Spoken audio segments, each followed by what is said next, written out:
Muy buenas tardes, mi nombre es Patricia Fanador. Estoy muy feliz de estar con ustedes, así sea a través de este video. Hubo un cambio en unos planes de viaje que tenía y cuando ustedes vean esta filmación yo voy a estar en París atendiendo una invitación también a formar parte de un entrenamiento en un proceso que estoy empezando en este momento con un cliente. También quiero agradecerle a Desafío Coaching, agradecerle a Marcela Bermúdez por haber hecho esta convocatoria y también darles a ustedes la bienvenida a este espacio y al Desafío Coaching que también en un par de meses se va a llevar a cabo. La conferencia que tengo preparada para ustedes está anunciada como Coaching y Weltanschauung, un camino para las empresas conscientes. A mí me gusta además agregar, es un camino para salir del mundo zombie y ser personas, organizaciones, sociedades más conscientes. Entrando en este tema, lo primero que quisiera yo es que cada uno de ustedes, estando donde está en este momento, se pregunte qué es para ustedes eso de Weltanschauung, si les dice algo o no les dice mayor cosa. Weltanschauung es un concepto de la filosofía alemana que nos habla de la visión del mundo. Qué tan amplia o qué tan estrecha es mi visión del mundo. Y mi visión del mundo es también la visión que puede tener una organización o que puede tener una sociedad. Y a partir de esa manera como yo veo el mundo, como yo veo la realidad, también me invita o me impulsa a que yo interprete lo que veo de determinada manera. La tarde de hoy lo que queremos es hablar un poco sobre este tema y además compartirles yo a ustedes qué es lo que a mí personalmente me mueve para proponer esta ampliación de la mirada del mundo. Entrando en esta parte, yo quisiera honrar también a quienes me han inspirado. Hay 4 personas a quienes yo quiero mencionar, que son en primer lugar el padre Jorge Julio Mejía, J. Él es un sacerdote jesuita con quien hace más o menos unos 20 años, yo creo, aprendí a meditar. Con él yo aprendí a entrar en comunicación y a entrar en relación con eso que es mayor que yo, que me trasciende. Y de hecho tuve con él, yo pensaría que mi primera experiencia de sentirme así, de sentirme parte del todo. Y eso para mí es una primera posibilidad de ampliar mi visión del mundo. Otra persona que me ha ayudado y en su momento me inspiró muchísimo para ampliar mi visión del mundo es un hombre que se llama Ervin Laszlo. Ervin Laszlo, cuando yo lo conocí, era el director del Círculo de Budapest. El Círculo de Budapest es una agrupación de científicos y él estuvo, o yo estuve mejor, en una conferencia que él dictó en París hace unos 10 años y con él yo por primera vez pude ver una cantidad de cosas juntas. Pude ver la filosofía, la economía, la salud, la educación, la espiritualidad, como todos esos temas que interesan a la humanidad, los pude ver juntos. Y él dijo algo en ese momento que a mí me impactó muchísimo y él lo que dijo fue, si el ser humano no toma conciencia de lo que está haciendo, de quién está siendo, de ser, y lo que estamos haciendo de hacer con el planeta, esto que tenemos a nuestro alrededor, se va a acabar en 50 años. Y de esto van 10.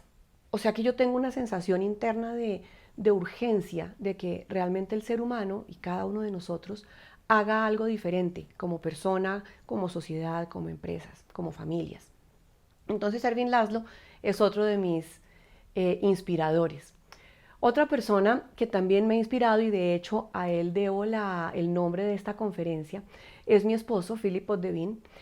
Philip es un humanista, abogado de profesión originalmente, filósofo, historiador, escritor, y él está metido actualmente en el desarrollo de una cosa que se llama el pensamiento crítico.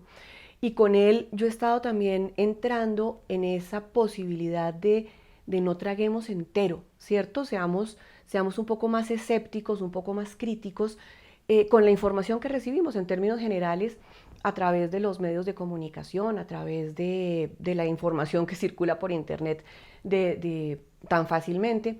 Entonces yo con Philip he aprendido a tener una postura más amplia y a preguntarme, ¿cierto? A preguntarme eso que me están contando, eso que me están diciendo, de dónde viene, a quién le interesa. Entonces, el pensamiento crítico es algo que con él vengo trabajando también en los últimos tiempos. Y finalmente quiero hacer mención de mi maestra de evolución. Ella es Danielle Tripot, es una mujer suiza-francesa, en donde, o a quien conozco mejor, la conozco hace ya más de 15 años, y al lado de ella yo he venido haciendo un trabajo personal muy profundo. Yo trato de estar en Francia con ella 1 o 2 veces al año, haciendo retiros de autoconocimiento y profundización en mí. Y a su lado yo he aprendido también a tener una visión del mundo y una visión de mí misma en mi salud, en mi manera de actuar como mujer, de mi ser madre, de mi ser esposa, de mi ser coach también en este contexto. Con ella yo lo estoy vivenciando y estoy vivenciando cómo es eso de tener también una postura distinta frente a la vida, frente a mí misma. Entonces, teniéndolos a ellos 4 aquí presentes, porque además los 4 están vivos y eso me hace muy feliz saber que quienes me han inspirado todavía están presentes en esta vida. Teniéndolos a ellos muy cerca, quiero entonces continuar con alguna manera que yo me he imaginado que puede funcionar para entrar en este tema que puede ser complejo de la Weltanschauung. Lo primero es comprender que todavía el ser humano vive en la dualidad. ¿Qué quiere decir eso? Dentro de nosotros habitan 2 seres, por ponerlo de alguna manera, o quizás 2 dimensiones mías.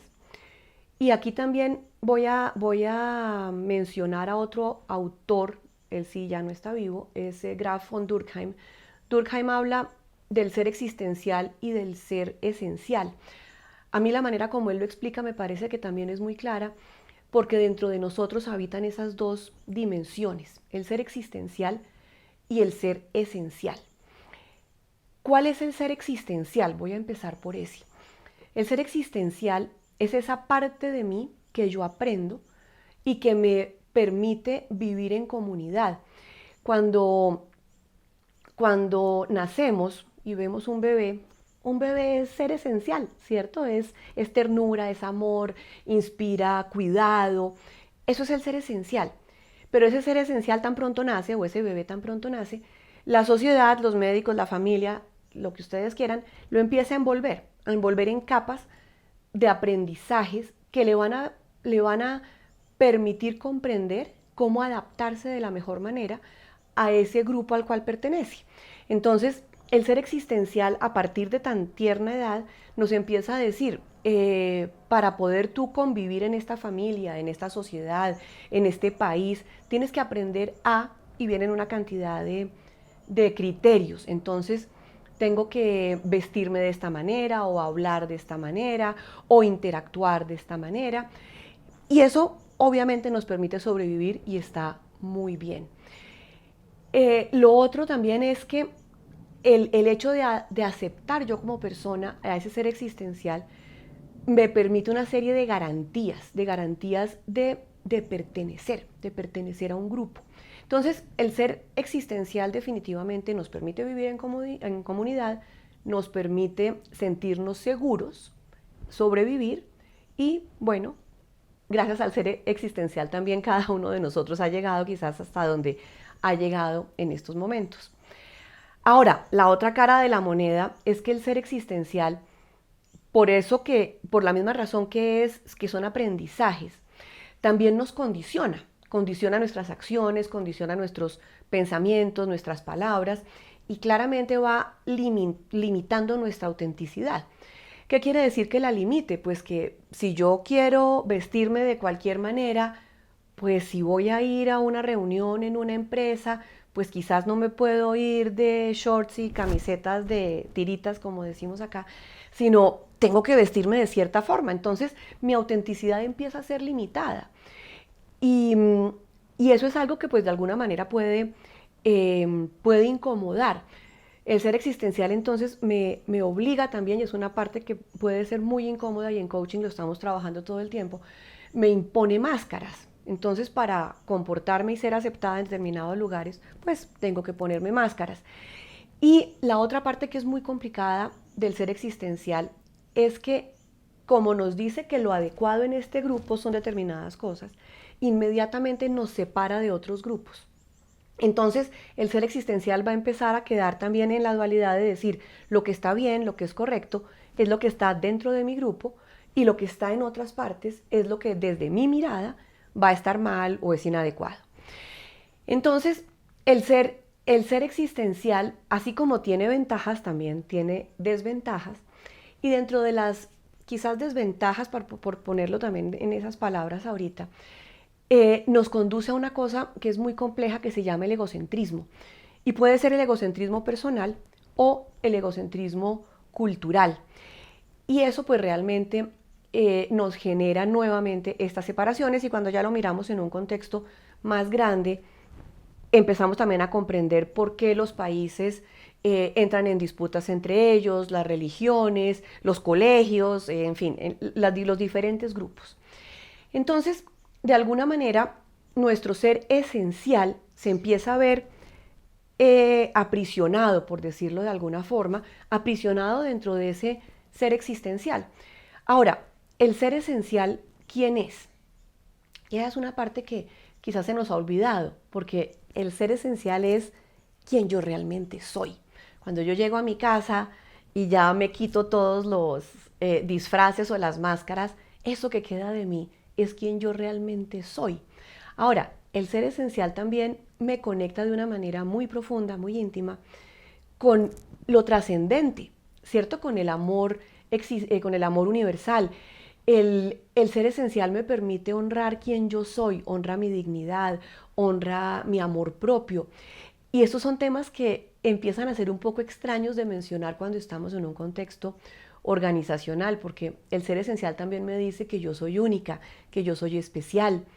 Y, además nos pone también en ciertas paradojas, porque o soy única y especial o soy igual a todo el mundo. Y creo que son las dos cosas. Así como soy única y especial, soy parte de algo mayor que me hace igual también a todos los demás. O sea, somos esencialmente iguales. Y el ser esencial me ayuda también a comprender que así como estoy yo, con lo que yo quiero, lo que yo necesito, también hay un otro. También hay un otro y también hay un nosotros. Entonces el ser esencial me conecta conmigo misma, con el otro y con un gran nosotros. Entonces, ¿qué es lo que pasa? Esta dualidad en la que estamos realmente nos pone muy incómodos y a mí por lo menos como coach me pone en una situación en donde yo recibo clientes que están viviendo el drama de esta dualidad y el drama del encierro de su ser esencial. El ser esencial queda encerrado y en algún momento el ser esencial pide salir. Ahora, ¿cómo pide salir? Y ahí viene la parte que a mí como coach me confronta, porque ese ser esencial es cuando la persona dice, vea, yo llevo trabajando en esta empresa 10 años, 15 años, viajo una cantidad, tengo unos horarios exhaustivos que me ponen, que me cansan, me invaden toda mi vida y no estoy viendo crecer mis hijos, me estoy enfermando y yo la verdad y lamentablemente recibo ejecutivos enfermos con eso que en el mundo corporativo se llaman los burnouts. El burnout es cuando la persona se estalla y dice no quiero más y renuncia, bota el puesto o cosas más graves. También he tenido casos cercanos de personas que deciden terminar con su vida porque simplemente no pueden más con ese encierro en el que están. Entonces, necesitamos salir de ese encierro por salud, ¿cierto? Por sobrevivencia también. Y aquí es cuando yo como coach también me pregunto, bueno, ¿y cómo hacemos para salir del encierro? Y les voy a dar 3 claves. La primera clave es darle palabra a mi ser esencial. Y es cuando yo invito a mis clientes a que se pregunten realmente ustedes qué quieren, yo qué quiero, dónde quiero estar, cómo quiero vivir, en qué quiero trabajar, a qué me quiero dedicar, qué quiero. Esa es una pregunta fundamental. Esa pregunta va de la mano también del saberme poner en primer lugar, no desde el egocentrismo, sino en primer lugar desde el amor por mí mismo. Y aquí es cuando yo, por ejemplo, le digo a mis clientes, cuando, por ejemplo, estoy dictando seminarios o cosas así, que me dejen tiempo suficiente para almorzar, porque para mí es importante poderme sentar a la mesa y comer tranquilamente, ¿cierto? No comer encima de un computador o comer con el grupo al tiempo, delante del grupo, teniendo la conferencia al mismo tiempo, en, por ejemplo, desayunos de trabajo. Entonces, no, yo me amo y me respeto y pido mis tiempos también. Entonces, amarme, respetarme, expresar lo que quiero, eh, es algo que me empieza a introducir a mí en la posibilidad de darle palabra a mi ser esencial. Lo otro es aprender a reconocer el lenguaje de mi ser esencial. ¿Cómo se comunica mi ser esencial? ¿Cómo se comunica, si lo queremos poner, mi dimensión divina, cómo se comunica conmigo mismo? Y aquí vienen un montón de posibilidades. ¿Cómo reconozco yo las sincronías que hay a mi alrededor? ¿Cómo reconozco yo los ruidos? No sé si ustedes están escuchando, pero yo acá donde estoy escucho el canto de los pájaros, escucho aviones que pasan. ¿De qué manera ese entorno me está hablando a mí misma? ¿Y de qué manera ese entorno es parte de ese gran todo que se comunica con mi ser esencial? Entonces, ese es otro tema que es muy, muy hermoso, es cómo yo aprendo a comunicarme con mi ser esencial. Cómo yo aprendo a reconocerme en el otro, ¿cierto? Cómo cada uno de ustedes y cada una de las personas que están a mi alrededor me están reflejando partes mías. Todo eso me ayuda a comprender que soy parte de algo más grande que yo. Y lo otro, para darle palabra a mi ser esencial, es entrar en un proceso, y aquí los coaches tenemos una tarea muy importante, cómo entramos a deconstruir las creencias, esas creencias o esos parámetros o esos mandatos que el ser existencial nos impuso, cómo entramos a cuestionarlos. Y eso también le va a dar palabra a mi ser esencial. Entonces, la segunda clave para salir del encierro tiene que ver con lo que hablábamos ahora de deconstruir las creencias, de construir todas esas ideas, todos esos preconceptos, todos esos mandatos en los que el ser existencial nos encerró, o la cultura, o la familia, o los aprendizajes. ¿Cómo desmontamos creencias? Y aquí es donde la Weltanschauung cobra una importancia muy grande. ¿Cómo hago yo para ampliar mi visión del mundo? Cuando yo amplío mi visión del mundo, automáticamente se me empiezan a desmontar mis creencias propias, porque simplemente estoy viendo mucho más ampliamente. Entonces, el tema de la Weltanschauung se puede volver muy sencillo si yo lo miro de esta manera, y aquí también les voy a dejar una lámina para que lo puedan observar. La Weltanschauung estrecha es, imaginémonos que yo miro el mundo a través de un cono así de grande, pues ¿qué veo yo? Lo que me cabe aquí entre las manos. Eso es una Weltanschauung estrecha. Si yo amplío mi radio de visión, y ojalá sea 360 grados, voy a tener una Weltanschauung amplia. Entonces es muy sencillo, es como yo puedo empezar a mirar a mi alrededor, para atrás, para adelante, para arriba, para abajo, cómo yo puedo empezar realmente a ver el mundo de una manera mucho más integral y mucho más completa. Ahora, antes de entrar en cómo ampliamos la Weltanschauung, me parece importante que comprendamos qué es lo que la mantiene estrecha hoy día. Hoy día hay una cantidad de situaciones que nos hacen mantener esta visión del mundo pequeña. Lo primero es el narcisismo en el que nos hemos metido. El narcisismo en buena parte tiene que ver con estos aparatos. Y una cosa que es muy divertida, y yo misma también lo hago, es tomémonos una selfie, ¿cierto? Se vuelve el cómo me veo yo en cada una de las circunstancias. ¿Qué estoy comiendo? Entonces le saco la foto a la comida. Entonces me reúno con alguien o estoy en alguna parte, entonces hago esto.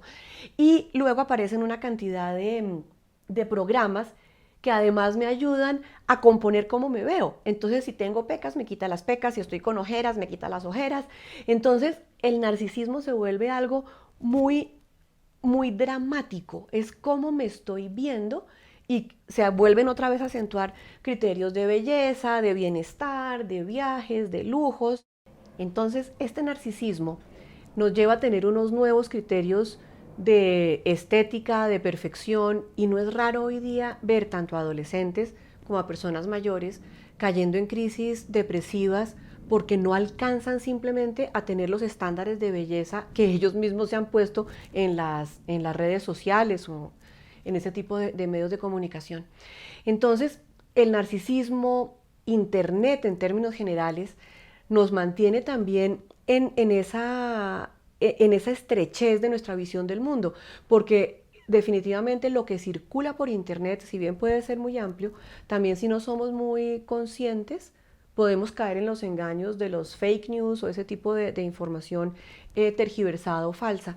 Entonces, el narcisismo, Internet, en general las redes sociales, todo esto que se ha vuelto la realidad virtual, la realidad virtual haga de cuenta que está en París cuando en realidad estoy en Las Vegas en un casino, haga de cuenta que está en el país de las maravillas cuando en realidad estoy es viendo una película. Entonces todo lo que tiene que ver con realidad virtual también nos ayuda a estrechar la visión del mundo. Y todo esto lo que empieza a hacer es que simplemente empezamos a tener una serie de comportamientos egocéntricos y aquí vienen las consecuencias. Cuando yo estrecho mi visión del mundo, hay unas consecuencias que son muy complicadas. Por ejemplo, empezamos a desconocer o a minimizar al otro. Seguramente ustedes se han dado cuenta cómo los almacenes, las grandes superficies, empiezan a abarcar todo el mercado. Y estas grandes superficies empiezan a inventarse las tiendas pequeñas de barrio.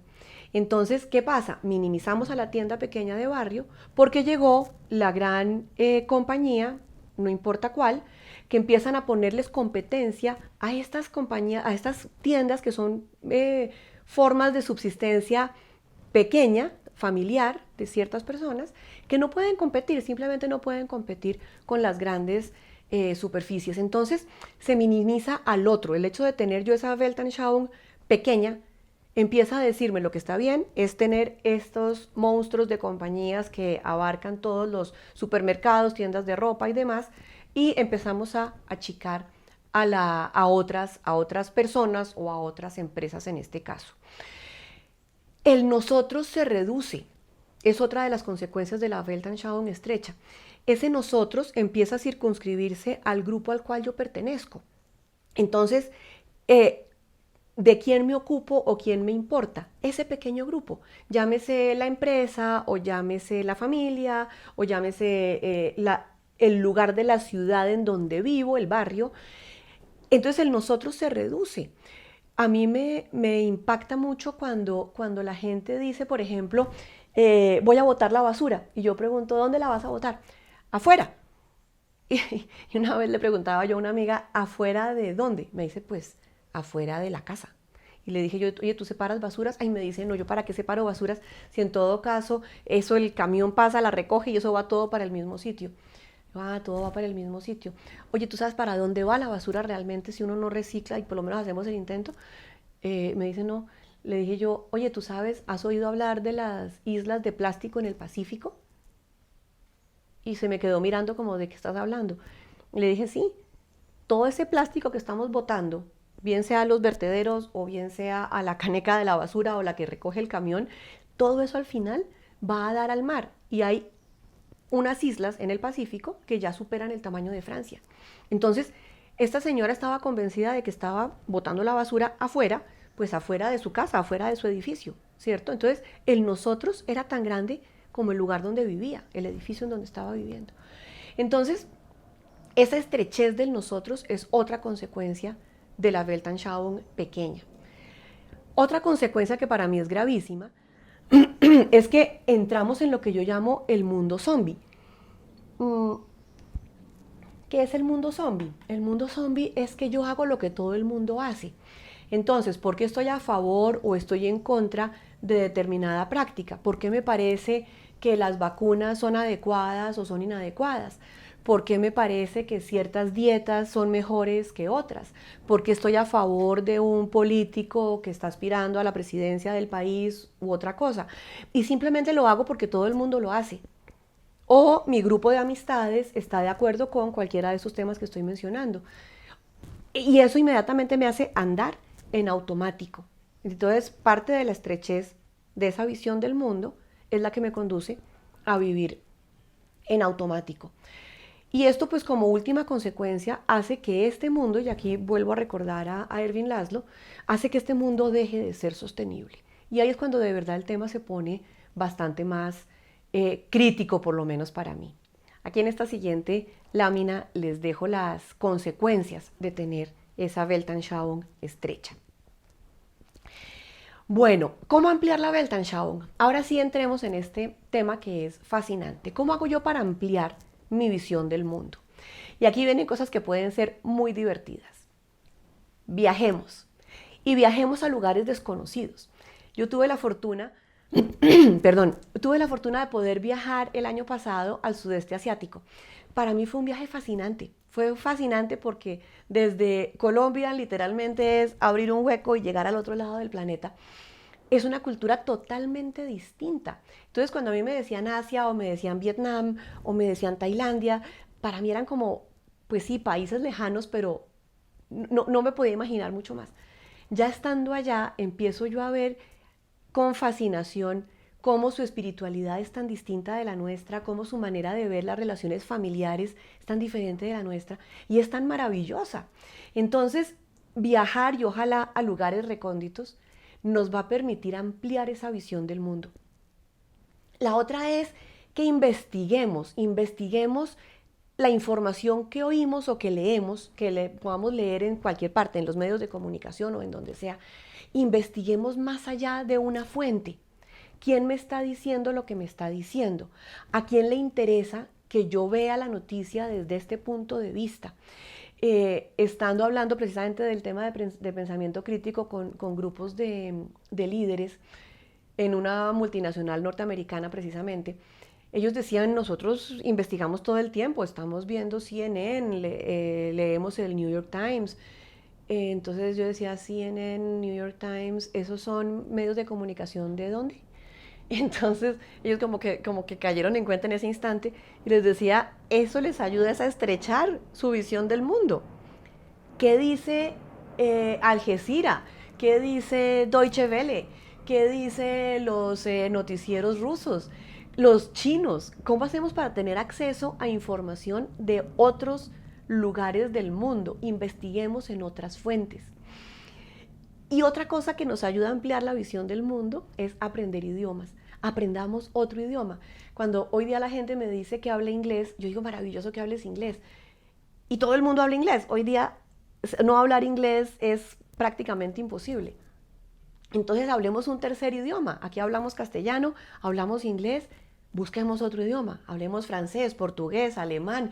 Los que son más aventurados se ponen a estudiar mandarín, a estudiar coreano, qué sé yo. Entonces aprendamos otros idiomas porque el hecho de aprender idiomas nos mete automáticamente en la cultura de esos países. Entonces, por ahora vamos en dos maneras para salir del encierro, ¿cierto? Estábamos hablando del encierro de mi ser esencial dentro del ser existencial. Va la tercera. La tercera es pensar críticamente. Cuestionemos todo ese egocentrismo personal y cultural, cuestionémoslo porque el egocentrismo nos hace ir a afirmaciones que pueden ser muy obvias quizás, muy sencillas también. Y es que el egocentrismo nos lleva a decir que yo creo las cosas simplemente porque las creo. Entonces, cuando yo estoy con empresarios o con empresas más bien, y últimamente he estado con dos en particular que tienen más de 100 años, pueden imaginarse lo que la tradición hace con estas empresas. Y cuando yo pregunto, ¿y esto por qué lo hacen? De hecho, estoy trabajando con una compañía inglesa que tiene 100 años de antigüedad, una estructura piramidal tan alta como la monarquía inglesa también. Para ellos es normal que funcionen así las empresas. ¿Y por qué funciona así? Porque así funciona. Entonces, el egocentrismo cultural, en este caso, nos lleva a decir que eso está bien porque simplemente es así. Y creo en eso porque siempre se ha creído que esa es la mejor manera de manejar las empresas. Entonces, de alguna manera les conviene, de alguna manera el poder que nos da la estructura piramidal pues es buena. Entonces, está bien. El egocentrismo tiene esa peculiaridad. Entonces, ¿cómo cuestionamos ese egocentrismo? Pensando críticamente. ¿Qué es eso de las redarquías? ¿Cómo funcionan las redes hoy día? Entonces las empresas están achatando sus estructuras y ya no son unas pirámides así. Entonces pensemos críticamente. ¿Qué es lo que pasa? ¿A quién le interesa mantener estas estructuras de poder, por ejemplo? ¿Por qué es importante mantenerlas? ¿Quién dice que todavía eso tenga que ser así? De pronto hay buenos motivos. ¿Qué pasa con las redarquías? Hay gente que dice que son una maravilla y por eso nos hablan de Facebook y de Google como empresas que están entrando en esa manera nueva de funcionar. ¿Será que eso de verdad es tan bueno? Entonces, seamos más críticos, más escépticos, cuestionemos, ¿cierto? Cuestionemos, miremos a qué grupos de interés les llama la atención que sigamos mirando tal cosa. Con las noticias pasa eso, cuando aparece una noticia, ¿qué será lo que me quieren decir? Que mire esta noticia para que yo no mire lo que está pasando allá. Puede pasar. Entonces, cuestionémonos, pensemos críticamente. Ahora, ¿qué tiene todo esto que ver con coaching? Porque finalmente esta es una conferencia que está dentro de este marco del coaching como profesión. Pues el coaching tiene todo que ver. Tiene todo que ver porque el coaching en primer lugar contribuye a que se revele nuestro ser esencial, a que se promueva el pensamiento crítico y a que se amplíe la visión del mundo. Entonces, el coaching tiene una cantidad de herramientas para revelar el ser esencial. Por ejemplo, cuando hablamos de empatía, cuando hablamos de la presencia y de la presencia amorosa con nuestros clientes, cuando hablamos de la conexión conmigo misma, de la conexión con el otro, estamos permitiendo que el ser esencial aflore. Cuando tenemos el valor de hablar de amor y del amor dentro de las empresas, cuando hablamos de alegría, cuando hablamos de la gerencia de la felicidad, cuando decimos que la vida va más allá de las fronteras de las puertas de la organización. Entonces, toda esa serie de conversaciones que los coaches podemos tener con nuestros clientes, que nos llevan a conectar con la sabiduría también, nos permiten que aflore el ser esencial de cada una de las personas que viven y trabajan en las empresas. Eso va a ser una contribución inmensa que el coaching le está haciendo precisamente a esta parte del tema de hoy de revelar el ser esencial. El coaching también contribuye con el pensamiento crítico, porque el coaching por naturaleza cuestiona, hace preguntas poderosas, preguntas esenciales, nos lleva a desmontar creencias y nos ayuda a abrirnos a múltiples posibilidades, a mirar perspectivas. Entonces, en ese sentido, el coaching nos lleva a que con base en todas esas preguntas, tomas de conciencia y demás, tomemos decisiones que sean realmente conscientes como personas y como organizaciones. Y de manera natural también, el coaching amplía la visión del mundo. Amplía la visión del mundo porque nos hace conectar, nos conecta con el otro, nos conecta con nosotros mismos, nos conecta con ese gran nosotros o ese gran todo del cual formamos parte. El coaching también nos ayuda a conectar con la compasión por el otro, ¿cierto? Entonces, de esa manera también nos invita a la co-creación. Si yo soy empática, si yo soy compasiva, si yo comprendo que el mundo no se termina cuando traspaso las puertas de la empresa y veo que hay algo mucho más allá y están las islas de plástico en el Pacífico, yo puedo co-crear, me puedo volver realmente copartícipe de la construcción de vida que yo quiero. Entonces, ¿cuáles son las ganancias? Y aquí ya vamos a empezar a redondear los temas. Las ganancias para mí de ampliar la visión del mundo tienen que ver en primer lugar con salir de ese automático, con salir del mundo zombie y vivir conscientemente como personas y como empresas. La otra es que nos conduce al empoderamiento, ¿cierto? Ampliar esta visión del mundo, salir de este mundo zombie, nos lleva a decir yo soy la dueña de mi vida, yo tomo mis decisiones y las tomo de manera consciente. Y si yo lo hago y yo formo parte de una empresa o yo lidero una organización, también mi empresa va a poder tomar decisiones conscientes en qué negocios participa, qué mercados abre, van a ser decisiones realmente conscientes. Hay una sensación de libertad maravillosa porque yo dejo de estar en automático y yo soy libre nuevamente de vivir la vida como quiero. Y esa es una sensación que es absolutamente liberadora y aliviana al ser humano cuando podemos realmente ser libres de manejar nuestra vida como queremos. Por el otro lado, salir del mundo zombie nos conecta con el amor por nosotros mismos. Y es muy, muy bello cuando yo veo en mis clientes, que en general son ejecutivos, altos ejecutivos de empresas, que empiezan a hablar del amor por ellos mismos, del respetarse, de la importancia de tomarse sus tiempos, y dice uno para cosas tan obvias como descansar, dormir, comer, compartir con la familia.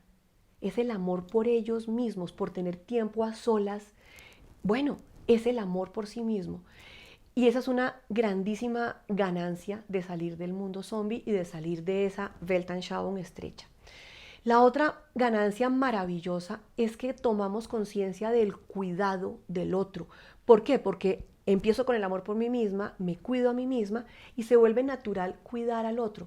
Estoy trabajando actualmente en unos procesos de servicio al cliente y la filosofía que está detrás de la cultura de servicio que quiere implantar esta empresa es la cultura del cuidado. Y eso a mí me tiene profundamente emocionada porque cuando estamos hablando del cuidar, quiero decirle a mi cliente que me importa, que realmente me importa lo que le pase, a mí como prestador del servicio. Entonces, tomamos conciencia del otro, me importa el otro. Esa es una inmensa ganancia de ampliar mi Weltanschauung, pensar críticamente, salir del mundo zombie. Y la otra ganancia es que definitivamente tomamos conciencia de que el nosotros es mucho mayor, que realmente formamos parte de un planeta, formamos parte de un universo muchísimo, muchísimo más grande que nosotros. Y eso nos da la tranquilidad de pertenecer, ya no únicamente de pertenecer a un grupito chiquito, sino que hay todo un respaldo, hay toda una, es como un abrigo, ¿cierto? Un acoger de una conciencia mucho mayor, de un amor mucho mayor. Entonces, ser conscientes de este gran nosotros nos lleva a decir cómo construimos de manera colectiva. A mí me da muchísima ilusión cuando yo tomo conciencia de que hay personas que están lejanas o cercanas y están hablando ya de lo mismo. Cuando yo veo, por ejemplo, que hay una encíclica papal que habla del cuidado de la casa, y esta encíclica habla del cuidado de la casa. ¿Cuál es la casa? Pues el planeta. Para mí eso ya es una conciencia del nosotros absolutamente maravillosa. Cuando yo veo noticias en Japón están hablando que el emperador Akihito está abdicando y está cediéndole el trono a su hijo Naruhito. Y lo que me parece más bello es que allá en Japón ellos nombran las eras, tienen nombres.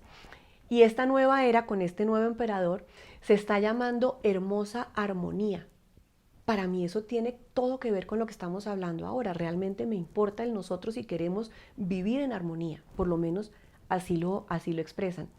Cuando yo veo personas como, a lo mejor ustedes la han oído nombrar, a Greta Thunberg, esta chiquita del norte de Europa, que tiene 16 años y está poniendo de cabeza a las Naciones Unidas, diciéndoles: ustedes los adultos son los que nos están dejando este planeta a nosotros los jóvenes, y está teniendo un impacto gigantesco haciendo las huelgas escolares y demás, movilizando a los niños, porque ella tiene 16 años, movilizando a los niños, a los adultos, a los adolescentes, alrededor de una motivación común por el cuidado del planeta.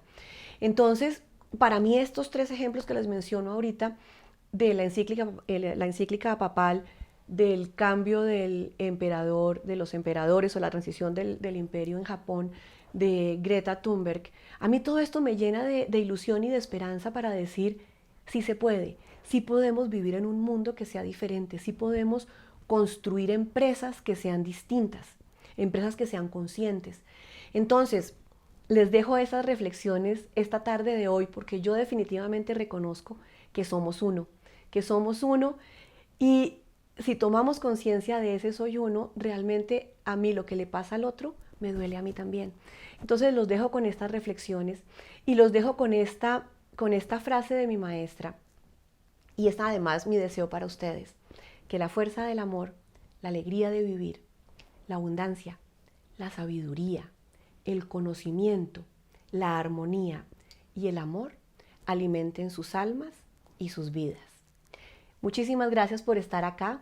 Yo estoy a su disposición. Lo que necesiten, por favor, me escriben. Está mi correo, cuartoespacio@patriciafanador.com. Está mi celular, mi WhatsApp, en Colombia 301-240-4655. Me pueden llamar, me pueden escribir y con mucho gusto puedo resolver cualquier inquietud que les haya quedado a partir de esta conferencia. De nuevo, a Marcela mil gracias y a Desafío Coaching muchísimas gracias. Les dejo un abrazo.